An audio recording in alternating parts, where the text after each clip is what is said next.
Hello बच्चा लोग। आज का ये वीडियो काफ़ी ज़्यादा इम्पोर्टेंट है क्योंकि इसमें हम आपके फेवरेट टॉपिक की बात करने वाले हैं, that is not for profit organization. याद रखने वाली बात ये है कि ये कंपल्सरी चैप्टर है, कोई ऑप्शन नहीं है। क्वेश्चन नंबर 6 इसके ऊपर आता है, 12 मार्क्स के लिए, प्लस ऑब्जेक्टिव में अलग से पूछेगा। अब यहाँ पे आपको पहले तो ये याद रखना है कि एनपीओ होता क्या है। It is not for profit organization. ऐसे ऑर्गेनाइजेशन जिनका प्राइमरी मोटिव प्रॉफिट कमाना नहीं है, उनको हम एमपीओ बोलते हैं। एंड अगर आपको फाइनल अकाउंट आता है तो इसको समझने में काफ़ी आसानी होगी, बिकॉज़ देखो डिफरेंस सिर्फ क्या है, फाइनल अकाउंट आप जो करते हो वो होता है बिज़नेस ऑर्गेनाइजेशन का, और यहाँ पे जो आप फाइनल अकाउंट करने वाले हो वो होता है नॉट फॉर प्रॉफिट ऑर्गेनाइजेशन का। अब एक बेसिक डिफरेंस समझना होगा कि जो फाइनल अकाउंट होता है उसके क्वेश्चन में आपको ट्रायल बैलेंस दिया होता है और कुछ प्यारे-प्यारे से एडजस्टमेंट। यहाँ पे ट्रायल बैलेंस नहीं होगा, यहाँ पे क्वेश्चन में आपको दिया होगा रिसिप्ट एंड पेमेंट अकाउंट, और यहाँ पे भी आपको प्यारे-प्यारे से एडजस्टमेंट जो आपकी नींदें खराब कर सकते हैं। ठीक है? अब पहले बात करते हैं रिसिप्ट पेमेंट अकाउंट क्या होता है। बच्चा याद रखना है, it is nothing but summary of cash and bank account. Cash and bank का समरी है। तो ये आपको क्या शो करता है कि ड्यूरिंग द ईयर ऑर्गेनाइजेशन को कहाँ कहाँ से पैसा आया, यानी कि रिसिप्ट साइड पे आपको ये चीज पता चलेगी, और पेमेंट साइड पे आपको पता चलेगा ऑर्गेनाइजेशन का पैसा ड्यूरिंग द ईयर कहाँ कहाँ गया है। ठीक है, और उसके अलावा यहाँ पे कुछ एडजस्टमेंट्स होंगे। सॉल्व करते समय आपको एक तो प्रिपेयर करना है income and expenditure for the year and, and साथ ही साथ आपको बैलेंस शीट प्रिपेयर करनी है ईयर के एंड की, balance sheet as on 31 March. Okay. अब जो सबसे सुनने के लिए बहुत छोटा कॉन्सेप्ट लगता है, बट अगर तुमने ये अच्छे से समझ लिया ना तो तुम्हारा एनपीओ का जो सबसे दिक्कत वाला कॉन्सेप्ट है ना, सब्सक्रिप्शन, वो तुमको समझ में आ जाएगा। तो बहुत ध्यान से समझना। देखो, इनकम एंड एक्सपेंडिचर के डेबिट में हम क्या रिकॉर्ड करते हैं, एक्सपेंडिचर। क्रेडिट में हम रिकॉर्ड करते हैं इनकम। बट अगर मैं प्रिसाइजली बोलूं तो आपको ये याद रखना है कि इनकम एंड एक्सपेंडिचर के डेबिट में हम करंट ईयर का एक्सपेंसेस रिकॉर्ड करेंगे और क्रेडिट में करंट ईयर का इनकम रिकॉर्ड करेंगे। अब आप बोलोगे सर इतना एम्फेसाइज क्यों कर रहे हो, ये तो हमको पता है। बच्चा, यही तो समझने वाली बात है कि सपोज आपको पेमेंट साइड पे एक एंट्री दिया है बाय सैलरी, एंड आपने ड्यूरिंग द ईयर 1,20,000 पे किया है। अब होता क्या है, ये जो पेमेंट आपको दिख रहा है ना बच्चा, ये पेमेंट करंट ईयर का भी हो सकता है, प्रीवियस ईयर का भी हो सकता है, नेक्स्ट ईयर का भी हो सकता है। आपने पैसा इस साल पे किया है, बट वो पेमेंट किसी भी ईयर को हो सकता है। लेकिन जब आप एक्सपेंडिचर में लिखोगे, यहां पे जब आप सैलरीज लिखते हो तो आपको सिर्फ और सिर्फ करंट ईयर का सैलरी शो करना है। आप इसमें प्रीवियस ईयर या नेक्स्ट ईयर का खर्चा नहीं दिखा सकते।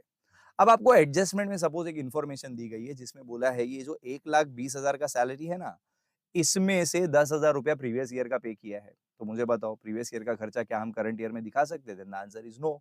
तो आपको यहाँ से सब्ट्रैक्ट करना पड़ेगा आउटस्टैंडिंग ऑफ प्रीवियस ईयर। समझ में आ रहा है? वो सब्सक्रिप्शन वाला पार्ट में ऐसे ही कुछ होता था, करेक्ट? तो 10,000 हम यहाँ से हटा देंगे। क्यों हटा रहे हैं? आई होप आपको समझ में आ रहा होगा। देन उसी तरीके से 1,20,000 में अपने को और एडजस्टमेंट दिया है और बोला है कि 5,000 रुपया अगले साल का है। तो वो भी आप यहाँ पे नहीं दिखा सकते हो, तो आपको वो भी हटाना पड़ेगा कि भाई हमको अगले साल का जो भी एडवांस मिला है वो आप हटा के छोड़ दो। तो बेसिकली अगर करंट ईयर के पेमेंट में कुछ भी पिछले साल या अगले साल का इंक्लूडेड है, वो आपको सब्ट्रैक्ट करना है। सिंपली आप याद रखो। एंड उसके अलावा अगर कोई करंट ईयर का आउटस्टैंडिंग दिया है, ठीक है, outstanding of current year, basically current year का आउटस्टैंडिंग मतलब करंट ईयर का खर्चा, बट अभी तक आपने पे नहीं करा, भले ही पे नहीं करा, खर्चा तो इस साल का है ना, तो आपको ऐड करके तो दिखाना ही पड़ेगा। सपोज 5,000 है, तो मैं सिर्फ आपको क्या समझाना चाहता हूँ, आप सिर्फ इतना ध्यान में रखो कि यहाँ पे जब भी आप एक्सपेंडिचर या फिर इनकम लिखोगे, you have to consider this के we have to show only current year expenses and income. Previous year, next year का खर्चा और इनकम यहाँ पे नहीं आ सकता। ठीक है। और उसके अलावा बैलेंस शीट हमको पता है, लेफ्ट साइड पे लाइबिलिटीज आता है, राइट साइड पे क्या आता है, असेट्स। ठीक है। लाइबिलिटी मतलब एनीथिंग पेएबल, असेट में क्या आएगा, अगर आपके पास कोई भी प्रॉपर्टी आप ओन करते हो या फिर कुछ भी रिसीवेबल है, वो भी आपके लिए असेट है। लेकिन एक और चीज का ध्यान रखना पड़ेगा, कभी कभी इस क्वेश्चन में आपको ओपनिंग बैलेंस शीट भी प्रिपेयर करनी पड़ सकती है। ओपनिंग बैलेंस शीट मतलब ईयर के स्टार्ट का बैलेंस शीट बोल सकते हो, या प्रीवियस ईयर का जो क्लोजिंग है वही करंट ईयर का ओपनिंग बैलेंस शीट बनेगा। बट द पॉइंट इज, ये हर सम में करने की जरूरत नहीं है, सिर्फ कब किया जाता है जब आपके क्वेश्चन में कैपिटल फंड मिसिंग होता है।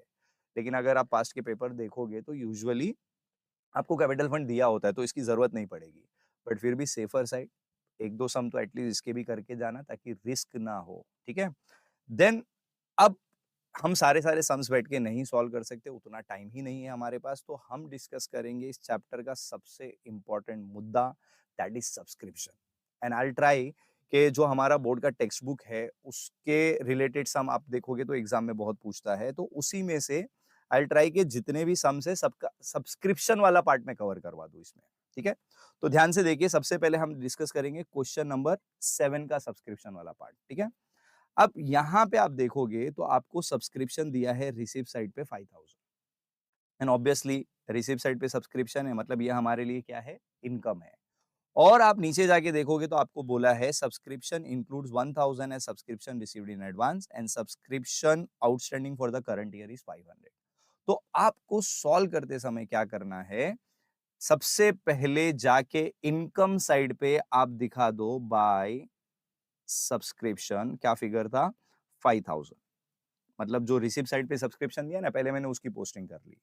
अब एडजस्टमेंट में अगर आप देखोगे तो आपको यहाँ पे एडजस्टमेंट में 1000 रुपीज बोल रहा है, रिसीव्ड इन एडवांस है। फिर से मैं एक बार पढ़ रहा हूँ, सब्सक्रिप्शन इंक्लूड्स, मतलब जो सब्सक्रिप्शन 5000 आपको मिला है ना, दैट इंक्लूड्स 1000 है subscription received in advance.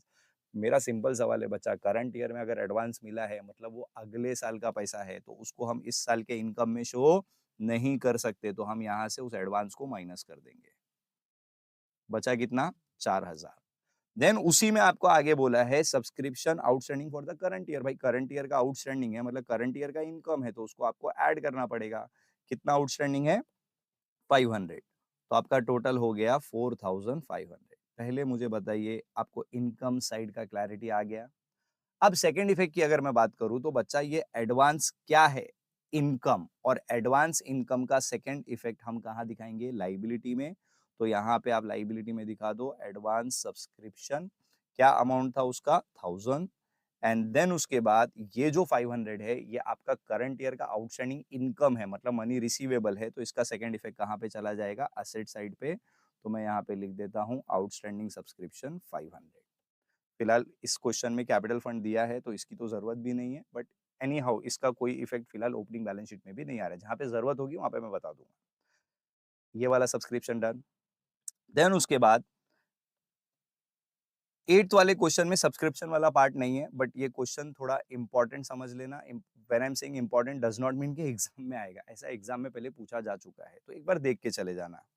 Then उसके बाद आप आ जाओ जल्दी से क्वेश्चन नंबर 9 पे, एंड इसका सब्सक्रिप्शन थोड़ा सा घुमा फिरा के थोड़ा सा डिफिकल्ट लेवल का मैं बोल सकता हूँ, लेकिन आसानी से समझ जाओगे अगर थोड़ा सा दिमाग यूज करोगे तो।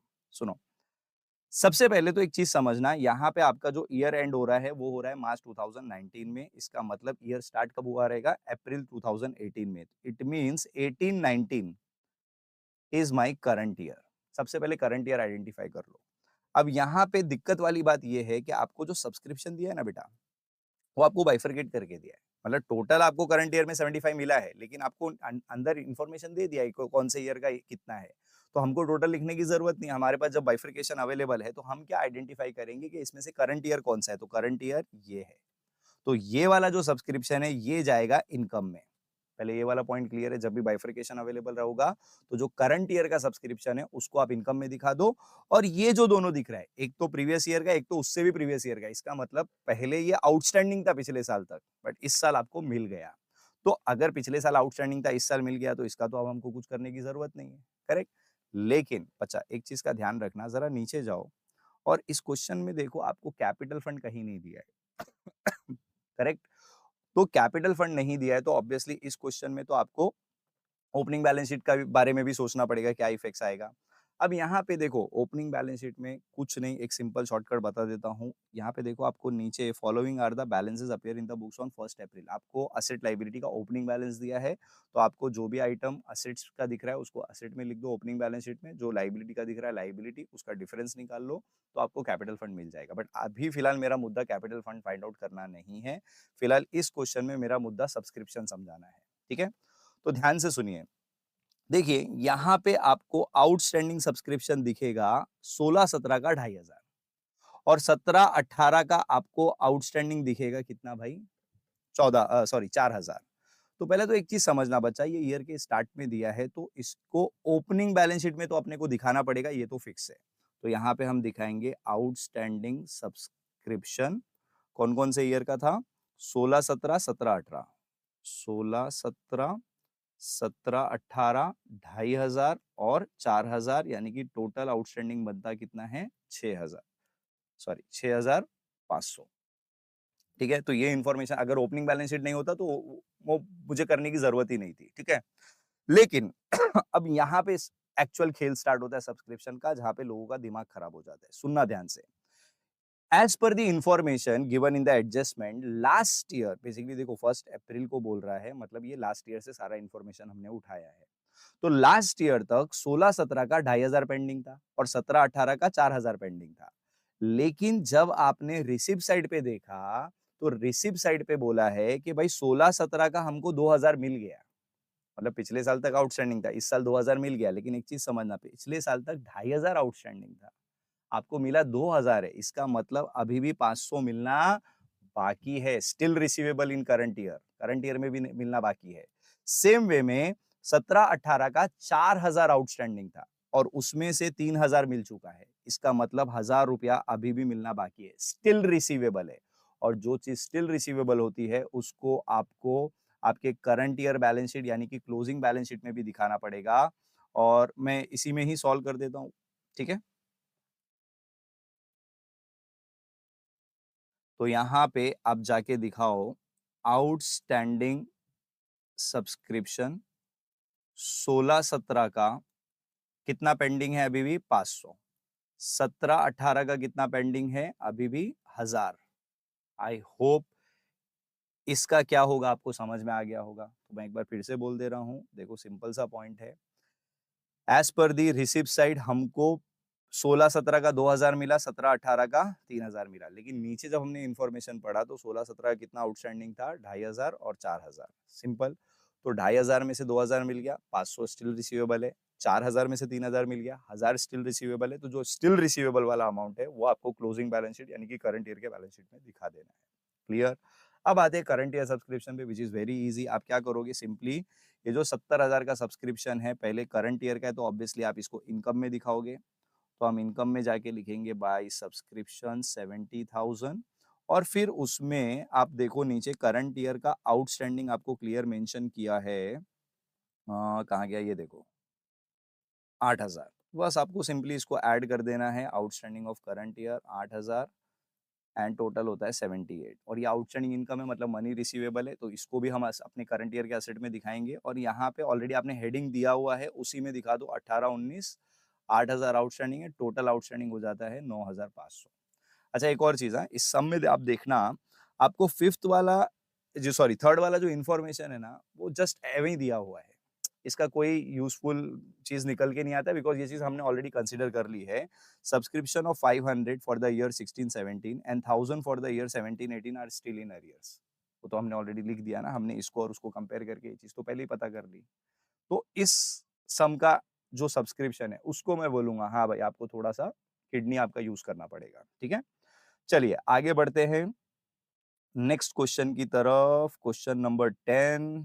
अब क्वेश्चन नंबर 10 में देखो ऑलरेडी आपको ओपनिंग बैलेंस शीट दिया हुआ है। अच्छा, यहाँ पे देख के खुश मत हो जाना, वाओ बैलेंस शीट दे दिया, अब तो हमको सिर्फ इनकम एंड एक्सपेंडिचर बनाना है। बच्चा ध्यान से देखना, आपको जो क्वेश्चन में पूछा है, you are required to prepare income and expenditure for the year ended March 2019 and balance sheet as on that date. आपको मार्च 2019 का बनाना है, और ये जो बैलेंस शीट है ये मार्च 2018 है। Basically this is the opening balance sheet, पिछले साल का क्लोजिंग मतलब करंट ईयर का ओपनिंग। इट मींस आपको बैलेंस शीट प्रिपेयर करना पड़ेगा। ठीक है, अब ऐसा सिचुएशन में यहाँ पे सब्सक्रिप्शन तो नहीं है, बट ट्यूशन फीस थोड़ा सा इसका इंपॉर्टेंट है, लाइक सब्सक्रिप्शन ओनली।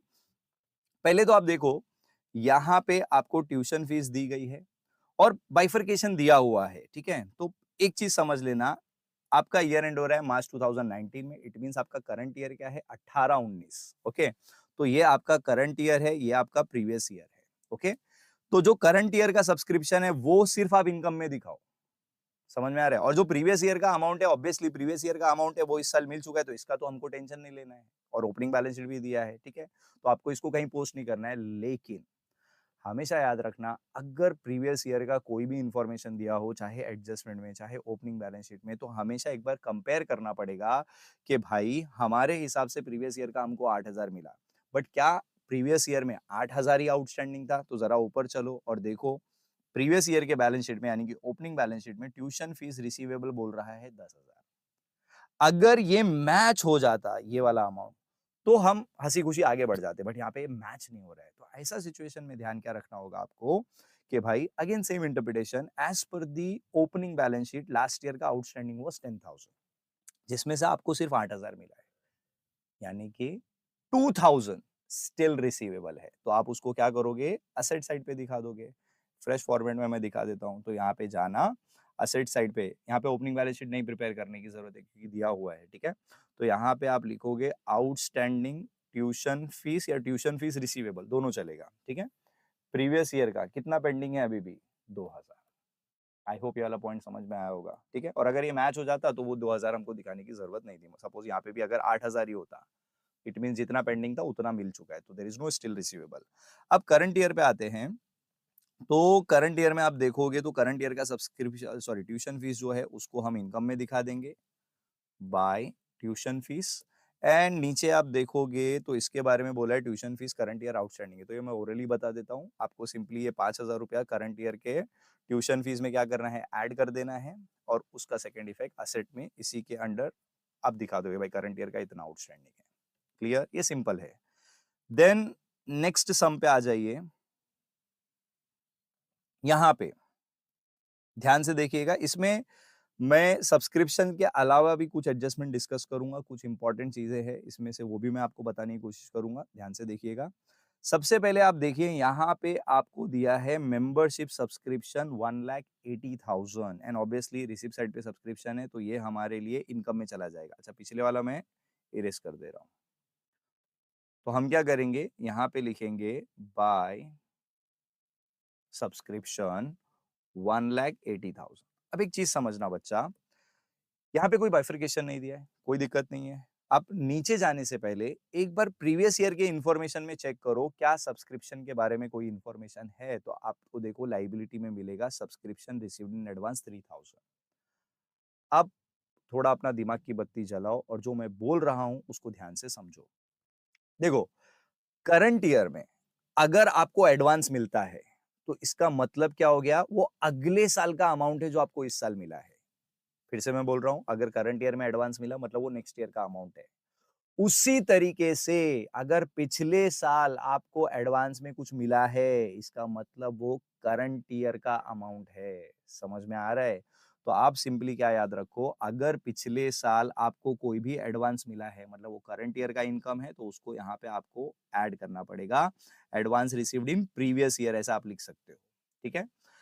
कितना अमाउंट है? 3,000। तो टोटल हो जाता है 1,83,000। इसका कोई सेकंड इफेक्ट दिखाने की जरूरत नहीं है। आप शॉर्ट में याद रखो, ओपनिंग बैलेंस शीट के किसी भी आइटम का सेकंड इफेक्ट दिखाने की आपको जरूरत नहीं है, आप खाली इधर लिख के उसको छोड़ दो। देन नेक्स्ट अगर आप एडजस्टमेंट्स देखोगे तो यहाँ पे again this is important adjustment क्योंकि कई बार पूछा है एग्जाम में। लाइब्रेरी के पास बोल रहा है 2000 मेंबर है और हर एक मेंबर 100 रुपया पे करता है। तो अब जल्दी से मुझे बताओ, अगर 2000 मेंबर है और हर एक मेंबर 100 रुपया पे कर रहा है, इट मींस फर्म को 2 लाख रुपया मिलना चाहिए था सब्सक्रिप्शन का। लेकिन अगर आप देखोगे तो फर्म को अभी तक कितना मिला है? 183 मिला है। 180 करंट ईयर में प्लस 3000 पिछले साल ही इस साल का मिल चुका है, टोटल 183। इसका मतलब है 2 लाख में से 183 मिल गया तो 17,000 अभी भी मिलना बाकी है। इट मींस ये करंट ईयर का क्या हो गया बच्चा? आउटस्टैंडिंग। एंड आउटस्टैंडिंग का जो भी अमाउंट होगा वो रिसीवेबल है, करंट ईयर का आउटस्टैंडिंग है, तो आप उसको असेट साइड पे जाके दिखा दो, आउटस्टैंडिंग सब्सक्रिप्शन 17,000। एंड इस क्वेश्चन में जैसे कि आप देखोगे, अगेन ओपनिंग बैलेंस शीट दिया है तो कैपिटल फंड तो यहाँ पे से ही मिल जाएगा ना आपको, तो ओपनिंग बैलेंस शीट आप क्यों प्रिपेयर करोगे? आई होप इसका सब्सक्रिप्शन वाला पार्ट समझा होगा। अब मैंने एक और चीज ऑब्जर्व करी है बच्चे, stock of medicine, stock of stamp, stock of stationery वाला जो एडजस्टमेंट होता है उसमें भी कंफ्यूज होते हैं। आप क्या याद रखो, यहाँ पे देखना पहले ध्यान से, आपको ओपनिंग बैलेंस शीट में स्टॉक ऑफ पोस्टेज स्टैम्प्स दिया हुआ है। फिर आपको पेमेंट साइड पे चेक करो, परचेज ऑफ पोस्टेज स्टैम्प्स दिया हुआ है। फिर आप नीचे जाओगे तो यहाँ पे भी value of unused postage stamp, मतलब ये भी स्टॉक है। तो बच्चा यहाँ पे बहुत सिंपल कर देता हूँ, ये वाला जो है ये ओपनिंग स्टॉक है जो ओपनिंग बैलेंस शीट में दिया है। ये आपने ड्यूरिंग द ईयर इसका परचेज का पेमेंट किया होगा और ये आपका क्लोजिंग स्टॉक है। जब भी आपको किसी भी चीज का ओपनिंग क्लोजिंग स्टॉक दिया होगा ना, सिर्फ सिंपली आप क्या याद रख लो कि आपको जाना है एक्सपेंडिचर में, उस आइटम का नाम लिखना है। फिलहाल आइटम क्या है? पोस्टेज स्टैम्प, और लिखना है कंज्यूम्ड। फिर से बोल रहा हूं, जो भी आइटम का ओपनिंग क्लोजिंग स्टॉक दिया हुआ है, आपको एक्सपेंडिचर में जाके उस आइटम के आगे लिखना है कंज्यूम, मतलब यूज कितना किया। और सिंपली एक फॉर्मूला याद करके चले जाओ, opening stock plus purchase minus closing stock. फिर से बोल रहा हूं, opening stock plus purchase minus closing stock. Opening stock आपको कहां से मिलेगा? पुराने वाले यानी कि ओपनिंग बैलेंस शीट से। तो ओपनिंग स्टॉक कितना है? 500, परचेज है 1500 और क्लोजिंग स्टॉक है 200। तो हम यहां पे लिखेंगे 500, 1500 और 200। क्लियर? अब एडलेस कर दो, कितना बचेगा भाई? 1800। बेसिकली हमारे पास ऑलरेडी इतना पोस्टेज स्टैम्प्स था, हमने इतना खरीदा, तो टोटल साल में 2000 का स्टैम्प हमारे पास था। लेकिन उसमें से 200 अनयूज्ड है, मतलब वो बच गया ना बच्चा। तो जो चीज बच गया, ऑब्वियसली वो हमारा इस साल का खर्चा नहीं है, वो हम अगले साल यूज करेंगे, इसके लिए मैंने उसको हटा दिया। आप simple opening stock plus purchase minus closing stock करके चले जाओ। अब नेक्स्ट पॉइंट ये उठता है कि सर सेकंड इफेक्ट का क्या? तो सिंपली याद रखना है, जो ये क्लोजिंग स्टॉक है, इसका आपको सेकंड इफेक्ट दिखाना है सिर्फ। और क्लोजिंग स्टॉक मतलब ईयर के एंड का स्टॉक है, तो आप जाके अपने क्लोजिंग बैलेंस शीट में शो कर दो, स्टॉक ऑफ पोस्टेज स्टैम्प्स कितना बचा था? 200। क्वाइट इजी, ठीक है। अच्छा, इसके अलावा एक और पॉइंट आपको समझा देता हूं इसमें से। It is related to depreciation का कॉन्सेप्ट। ध्यान से समझना, मैं एक का बताऊंगा, दूसरा फर्नीचर वगैरह का आप खुद देख लेना। यहाँ पे आप देखोगे तो आपको बुक्स दिया है 6,50,500 का ओपनिंग बैलेंस शीट में। तो कभी भी याद रखना है, जब आप अपने बैलेंस शीट में असेट दिखाते हो, books by the way asset में आता है, ठीक है, आपको पहले उसका ओपनिंग दिखाना है, विच इज 6,50,500। क्लियर? फिर आप क्या करो, पहले चेक करो कि पेमेंट साइड पे या रिसिप्ट साइड पे हमने करंट ईयर में कोई परचेज सेल किया है क्या। तो आप ये याद रखना, अगर पेमेंट साइड पे है, इसका मतलब आपने बुक को, मतलब असेट को खरीदा है, और अगर रिसिप्ट साइड पे असेट का नाम आया, मतलब आपने बेचा होगा, तभी आपको पैसा मिला है, ठीक है। तो यहाँ पे 1 लाख का आपको परचेज दिया हुआ है, तो 1 लाख का परचेज है, तो ऑब्वियसली पहले से हमारे पास ओपनिंग बैलेंस था और हमने कुछ नया परचेज किया है, तो वो हम इसमें ऐड कर देंगे। कितना था भाई? 1 लाख। 1 लाख ऐड करके आपका फिगर कितना हो जाएगा? 7,50,500। क्लियर? अब देखो नीचे यहां पे बोला है बुक्स पे डेप्रीसिएशन लगाने के लिए कितना परसेंट? 20%। ठीक है बच्चा, ध्यान से समझो कि जब आप डेप्रीसिएशन लगाओगे, तो ये जो ओपनिंग बैलेंस है ना बच्चा, ये आपके पास ईयर के स्टार्ट से बुक्स है, तो इस पे आपको पूरे के पूरे 12 मंथ्स का डेप्री लगाना है। और जब आप इस पे डेप्री कैलकुलेट करोगे, यानी कि ये 1 लाख पे, तब आप कितने का डेप्री कैलकुलेट करोगे? सिर्फ 6 महीने का। क्यों 6 महीने का? ध्यान से समझ लेना, बिकॉज जो बुक्स है वो आपने कब खरीदी है? अक्टूबर में खरीदी है। तो अक्टूबर से लेके आप मार्च काउंट करोगे, अक्टूबर, नवंबर, दिसंबर, जनवरी, फरवरी एंड मार्च, तो आपका 6 महीना होता है। तो 6 महीने का डेप्री लगा दो। तो आपको दोनों डेप्री अलग अलग कैलकुलेट करके फिर उसका टोटल फिगर यहां से डेप्रीसिएशन में माइनस करके दिखाना है। आई होप ये वाला पॉइंट अच्छे से समझा होगा। चलो इसका कैलकुलेशन भी एक बार देख लेते हैं। डेप्री ऑन बुक्स, पहले बात करेंगे ओपनिंग, फिर जो हमने नया परचेज किया उसकी ओपनिंग वैल्यू कितनी थी, एक बार देख लेता हूँ फिर से। 6,50,500, और जो हमने नया खरीदा उसकी वैल्यू है 1 लाख। तो आपको करना क्या होगा, इस पे लगाना है, कितना परसेंट डेप्री था? 10%। लेकिन कितने महीने के लिए? पूरे 12 मंथ्स के लिए। तो कितना आएगा? 65,050 रुपीज। एंड देन जब आप इस पे 1 लाख पे डेप्री लगाओगे, इस पे भी आपको 10% डेप्री ही लगाना है, लेकिन सिर्फ कितने महीने के लिए? 6 महीने के लिए, जो कि कितना आएगा? 500। 1 लाख का 10%, सॉरी 500 नहीं, सॉरी 5,000। क्लियर है ये वाला पॉइंट? आप कैलकुलेशन कटवट करके आप देख लेना, ठीक है। इसका अगर मैं टोटल करूं तो होता है 70,050 रुपीज। ये टोटल डेप्रीसिएशन हम यहां से सब्ट्रैक्ट करेंगे 70,050 रुपीज। फिर से बोल रहा हूं एक बार, अगर आपको जो नया परचेज किया उसका डेट दिया है, तो उस पे एज पर दी डेट डेप्री लगेगा। कितने महीने यूज किया उस पे डिपेंड करता है। लेकिन अगर ये डेट वगैरह नहीं देता, तो हम डायरेक्टली इस टोटल पे 10% डेप्री निकाल देते हैं। अब ये डेप्री का सेकंड इफेक्ट, आप इतने तो समझदार हो, किधर दिखाएंगे? पीएनएल के डेबिट में कितना डेप्री आ जाएगा? 70,050 रुपीज। डन। तो इस क्वेश्चन में कुछ ज्यादा इंपॉर्टेंट चीजें थी तो इसलिए मैंने सारी डिस्कस कर ली। सम नंबर 12 देख लेना, ये भी अच्छा इंटरेस्टिंग है। और एक चीज यहाँ पे आप देखोगे तो आपको कैपिटल फंड नहीं दिया है तो you have to prepare opening balance sheet, ठीक है। अब इसमें आप देखो और ट्राई के ये सॉल्व करो कि जिस एडजस्टमेंट में ओपनिंग बैलेंसेस दिए ना, पहले उसका कहाँ पे क्या आइटम जाएगा वो पहले ही समझ लेना। अब जैसे कि यहाँ पे आउटस्टैंडिंग सब्सक्रिप्शन दिया है तो पहले तो मुझे बताओ ये पिछले साल का आउटस्टैंडिंग है, करेक्ट? तो हम क्या करेंगे, इसको पहले ओपनिंग बैलेंस शीट में दिखाएंगे। एन असेट है आउटस्टैंडिंग सब्सक्रिप्शन, तो 10,000 हमने दिखा दिया, मतलब एज पर द इंफॉर्मेशन पिछले साल 10,000 आउटस्टैंडिंग था। अब जरा रिसीव साइड पे आ जाओ और रिसीव साइड पे आप देखोगे तो यहाँ पे आपको दिया है सब्सक्रिप्शन 72 एंड ऑब्वियसली जो सब्सक्रिप्शन दिया है तो हम उसको इनकम में दिखा देंगे बाय सब्सक्रिप्शन 72,000 और उसके ब्रैकेट में कुछ इंफॉर्मेशन है उसको ध्यान से देखिए, इंक्लूड 8,000 फॉर 16-17, 16-17 मतलब पिछले साल का। तो मुझे बताओ कि भाई 72,000 आपको मिला लेकिन उसमें से 8,000 रुपया पिछले साल का है तो ऐड करेंगे लेस करेंगे? ऑब्वियसली लेस करेंगे। आउटस्टैंडिंग ऑफ प्रीवियस ईयर कितना बचा? 8,000 और ये माइनस करने के बाद आपको कितना मिलेगा? 64,000। क्लियर है ये वाला पॉइंट? ठीक है, लेकिन कहानी यहाँ पे खत्म नहीं हुई। थोड़ी देर पहले जब मैंने ओपनिंग बैलेंस शीट में दिखाया as per the information last year का आउटस्टैंडिंग कितना था? 10,000। लेकिन जब हमने रिसिप्ट साइड पे लिखा, इनकम में रिसिप्ट साइड पे देखा और इनकम में लिखा कि भाई 72,000 अपने को मिला है जिसमें से पिछले साल का सिर्फ 8,000 ही मिला है। इसका मतलब क्या हो गया कि पिछले साल का 2,000 अभी भी मिलना बाकी है। तो बाकी है तो वो कहाँ दिखाओगे? करंट ईयर के भी एसेट में दिखाओगे, स्टिल रिसीवेबल है ना। तो यहाँ पे दिखा देना आउटस्टैंडिंग सब्सक्रिप्शन प्रीवियस ईयर का कितना बाकी है, तो यहाँ पे आप ईयर भी मेंशन कर सकते हो 16-17। और उसके अलावा करंट ईयर का आउटस्टैंडिंग दिया है क्या सब्सक्रिप्शन? देखो 6,000। तो आपको क्या करना है, इसको उठा के यहाँ पे दिखा देना। अच्छा एक और चीज, हाँ, अभी का जो टेक्स्ट बुक है उसमें एक और चेंजेस है। यहाँ पे बोला है outstanding subscription for the current year was due 6,000, मतलब ये टोटल आउटस्टैंडिंग दिया है। इसमें आगे कंटिन्यूएशन है, जिनके पास न्यू बुक रहेगा वो देख सकते हैं, इंक्लूडिंग 2,000 ऑफ प्रीवियस ईयर। इसका मतलब ये 6,000 पूरा करंट ईयर का नहीं है, इसमें जो 2,000 अभी मैंने बताया ना स्टिल रिसीवेबल है वो भी मिला के दिया हुआ है। समझ में आ रहा है? तो करंट ईयर का आउटस्टैंडिंग सिर्फ 4,000 है, वो स्टेटमेंट पूरा पढ़ लेना एक बार। तो यहाँ पे हम क्या करेंगे, जब करंट ईयर का आउटस्टैंडिंग ऐड करेंगे वहां पे 4,000 आप ऐड कर देना।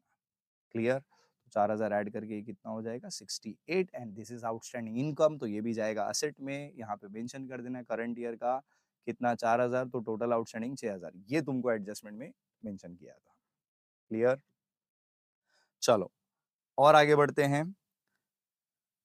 सम नंबर 13 में सब्सक्रिप्शन कुछ ऐसा डिफिकल्ट है नहीं, सिर्फ इसमें मैं बता देता हूँ, ध्यान से समझ लेना एक चीज कि यहाँ पे भी अगर आप चेक करोगे तो आपको शायद कैपिटल फंड नहीं दिया गया है, करेक्ट है ना। तो आप सिर्फ ये याद रखो कि जो प्रीवियस ईयर वाला अमाउंट है, मतलब ये प्रीवियस ईयर में आउटस्टैंडिंग था और इस साल आपको मिला है, और पिछले साल के इंफॉर्मेशंस में आप चेक करो आपको कुछ भी सब्सक्रिप्शन के बारे में नहीं बोला है, तो आप ये याद रखना इसको ओपनिंग बैलेंस शीट के एसेट में दिखा देना। इसका मतलब पिछले साल इतना ही आउटस्टैंडिंग था, and why asset? Because outstanding income है।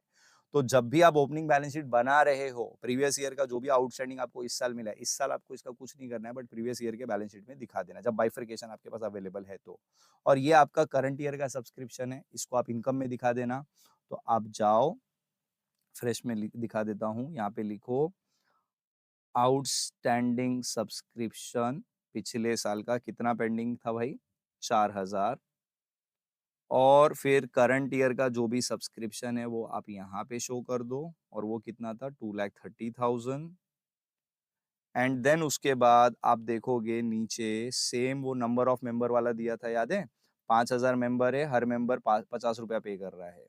तो 5,000 लोग अगर 50 रुपया पे करेंगे तो 2.5 लाख होता है, लेकिन इन्होंने हमको सिर्फ अभी तक 230 पे किया है। इसका मतलब आउटस्टैंडिंग ऑफ करंट ईयर कितना हो गया? 20,000। इसको उठा के आप अपने करंट ईयर के एसेट में दिखा दो, आउटस्टैंडिंग सब्सक्रिप्शन करंट ईयर का कितना आउटस्टैंडिंग है?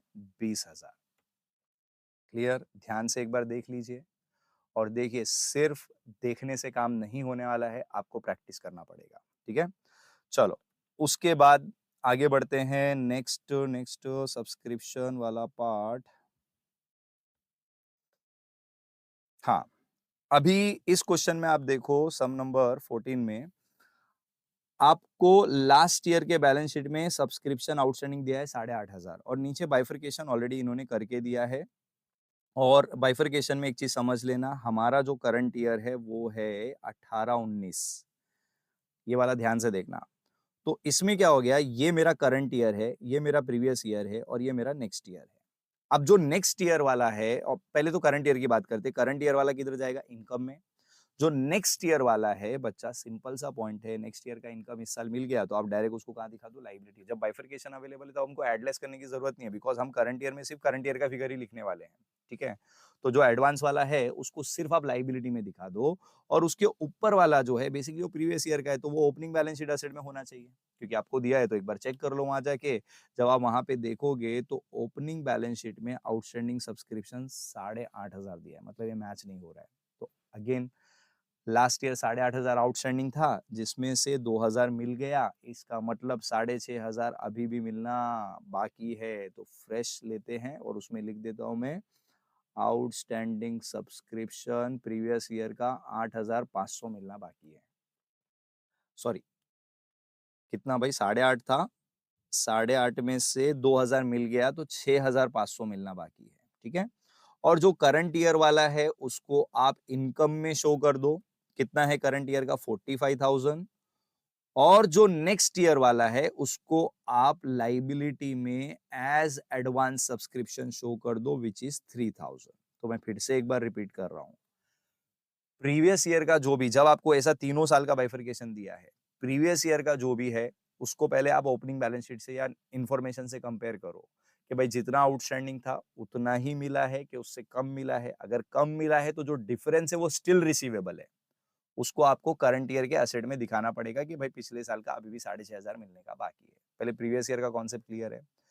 करंट ईयर वाला जो भी सब्सक्रिप्शन है वो बिंदास उठा के इनकम में लिखने का, उसका कोई टेंशन नहीं लेना है, और जो एडवांस सब्सक्रिप्शन है उसको उठा के लाइबिलिटी में दिखा देना है। डन।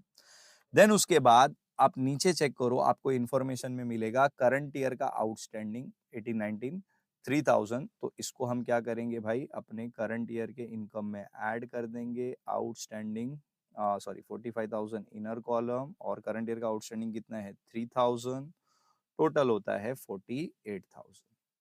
और ये जो 3,000 है इसको उठा के हम अपने करंट ईयर के एसेट में दिखा देंगे। करंट ईयर का आउटस्टैंडिंग कितना था, 3,000, तो टोटल आउटस्टैंडिंग कितना हो गया, 9,500। डन। अब आगे बढ़ते हैं। इसमें सब्सक्रिप्शन नहीं है, ट्यूशन फीस सेम सब्सक्रिप्शन जैसा ही है, कुछ ऐसा इसमें अलग नहीं है, तो एक बार इसको भी सॉल्व कर लीजिए। एंड देन आप और नीचे जाओगे, सब नंबर 16 में ध्यान रखना है, सिर्फ हमको इनकम एंड एक्सपेंडिचर पूछा, और ऐसा बोर्ड एग्जाम में भी आया, सिर्फ इनकम एंड एक्सपेंडिचर पूछा है। तो उस सिचुएशन में आपको ये याद रखना है कि जो करंट ईयर वाला है इसको आप इनकम में दिखाओगे, ये प्रीवियस ईयर का है तो ऑब्वियसली ये ओपनिंग बैलेंस शीट एसेट का पार्ट है, बट ये हम लोग नहीं प्रिपेयर कर रहे तो कोई टेंशन नहीं है। और ये तुम्हारा एडवांस सब्सक्रिप्शन है, मतलब ये लाइबिलिटी में जाएगा, करंट ईयर के लाइबिलिटी, बट ये भी तो आप प्रिपेयर नहीं कर रहे, तो इसका भी टेंशन नहीं लेना है। तो सिर्फ आप क्या करोगे, ये 83,000 इनकम में दिखाओगे, बहुत आसान हो जाता है जब सिर्फ इनकम एंड एक्सपेंडिचर पूछता है।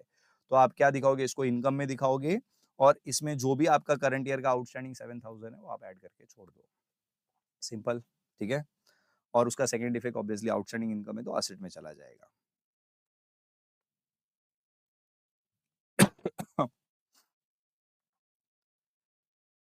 इसमें भी जो सब्सक्रिप्शन का पार्ट है वो हम प्रीवियस क्वेश्चन में कवर कर चुके हैं। यहाँ पे आप देख लो चाहिए तो एक बार, कि भाई सब्सक्रिप्शन हमको 90,000 दिया है, ब्रैकेट में बोलता है 4,000 प्रीवियस ईयर का इंक्लूडेड है, तो ये 4,000 हम माइनस कर देंगे। लेकिन प्रीवियस ईयर में देखो एग्जैक्टली 4,000 ही दिखा रहा है, मतलब there is no still receivable, जितना पेंडिंग था उतना मिल गया। और फिर करंट ईयर का जो भी आउटस्टैंडिंग वगैरह जो भी नीचे दिया होगा वो आपको ऐड कर देना। सिंपल क्वेश्चन है, आप आराम से कर सकते हो।